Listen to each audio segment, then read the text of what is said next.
Okay, so I'm in North Wales. I've been here for 1 day now, and I've known I've been coming here for about a month. So, you know, you do a bit of swatting up about where you're going, and kind of one of the things that you think is, oh, it's going to have lots of photography locations, possible locations to go to, but I don't know the area. So if you're going to North Wales and you're a vlogger, you would be a fool to not contact David Griffiths. So that's what I did. So not only did I do that, and David gave me some multiple kind of suggestions for where to go, and I'm going to try one of them in another vlog, probably tomorrow, so probably next week for you. But not only that, but look, he's here. So I did live in Wales for 3 years, but that was a long time ago, and I did get the vowel sounds eventually, yeah. David, but can you save me from butchering your language? Okay. Where are we right now?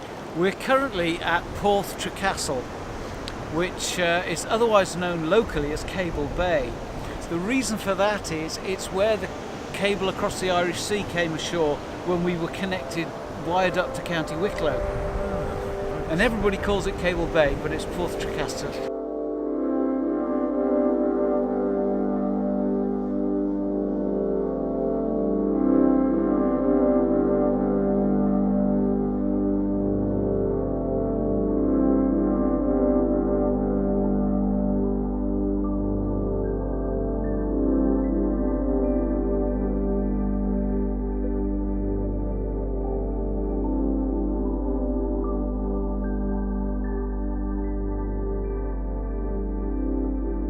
Been quite spectacular. Well, it has been. It's a lovely location. So what was it about this place that you thought, well, let's come down here?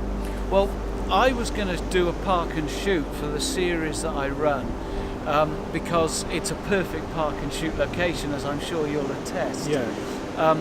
But also at this time of year, it is perfect for sunset because it's going to go right down, straight out in the bay. We're getting some nice light, and you've usually got the beach to yourself at this time of year. Yeah. Give it a couple of months and it'll be packed. I can well imagine that, yeah.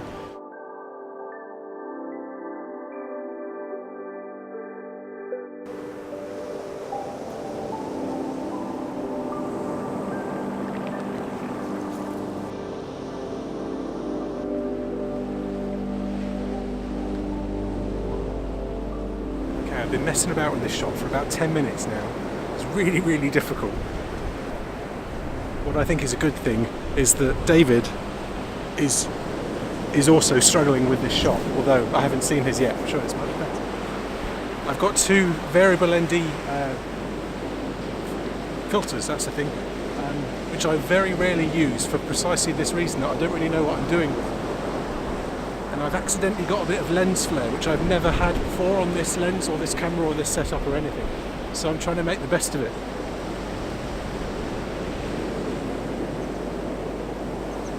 As you might expect, I'm staring straight into the sunset. So it's really, even though I've got filters on, it's pretty much a choice between well-exposed sky and well-exposed rocks. At the moment, I've got neither.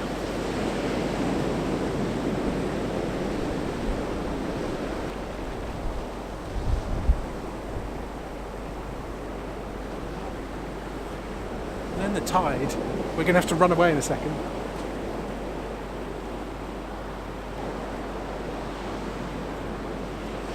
I've taken about 40 shots there. Maybe one of them is okay. There's David. Do you want to see something jaw-dropping?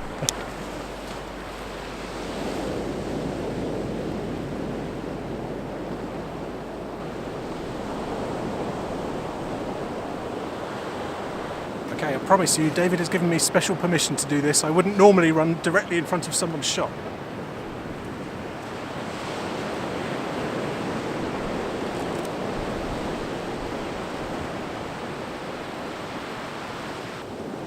It's all action on my vlogs, isn't it? Tide!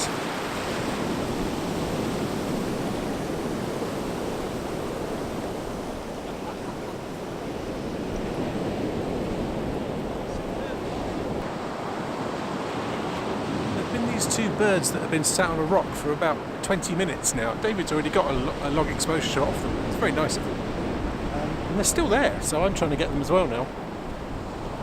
So I'm going from 300mm lens, well 70 to 300, which in full frame equivalent, because it's a 1.6 crop and therefore you multiply 300 by 1.6, I guess that's 400 and something.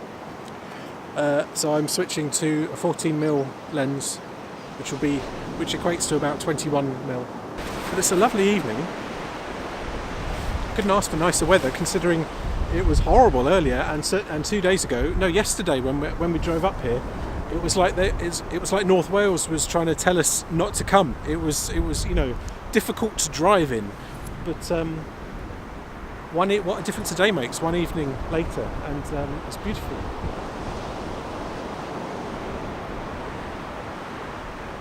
One of the things with photography, one of the things that you have to recognise is that human eyes work differently to camera lenses, which sounds obvious, but you also think, why should it? So right now, my human eyes, are looking at that view, which does look very nice, but with my eyes, it looks very, very different than it does with when I point the camera around. You can try and spend all your time trying to capture something the way your human eye saw it, but that's not really how photography works for me. For me, it's about capturing a bit of an emotion, or something that something that you felt when you were there. It doesn't necessarily have to be the most beautiful shot, as long as it means something to me or to whoever else I might be taking a shot for. I'm going to try a vertical panorama. You take a shot, you move the camera, you take a shot, you move the camera, you take a shot, and ideally you overlap each image by at least 30%, so that when you bring it into Photoshop or Lightroom or whatever software you might be using to stitch them together, it's got something to work with, something familiar. But that doesn't work when you've got tide, certainly not an incoming tide, because by the time I've moved the camera, the waves have changed. So it's not going to be able to figure it out. So this is definitely going to be a manual panorama, vertical, so tall.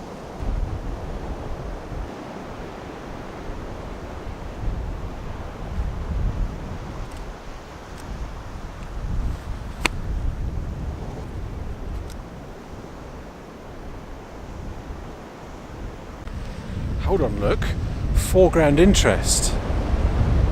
Foreground interest. When the tide's coming in.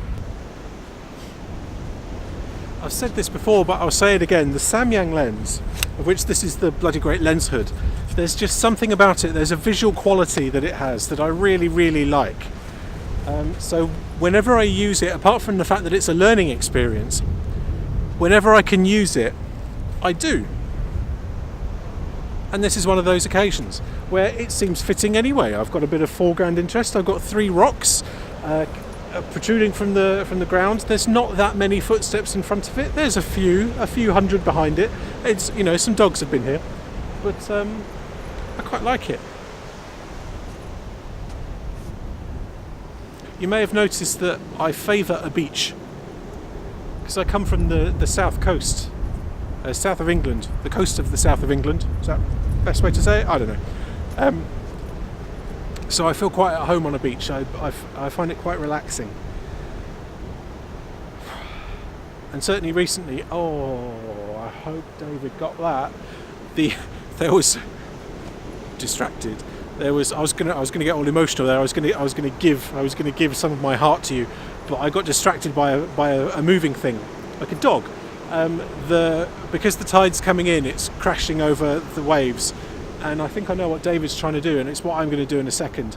I'm going to try and get the sun behind it, which is it's actually something that I've seen Philip Bloom do quite a lot. And he did a short film in Brighton where quite a lot of it was pointing directly into the sun with the i360, which is the sort of tourist thing which goes up and down a pole. And it looked beautiful. It was a video thing. There was no photos taken, or if there were, he didn't show them. I covet that sort of ability, which I don't have, but I'm working on it. So I'm going to work on it now. Frankly, you know what? When you're with a photographer who's better than you should kind of see what they're doing to try and learn from them. And I really want to learn from David because he's very good. So I'm going to go and see what his shot is. I'm not going to steal it, just want to see what it is. And obviously check out David's channel if you haven't already. I'm sure you have, but if you haven't, there's a link. I'm not going to try and point because I always get the pointing wrong. Maybe I will. It's that way. But I'll see you again soon.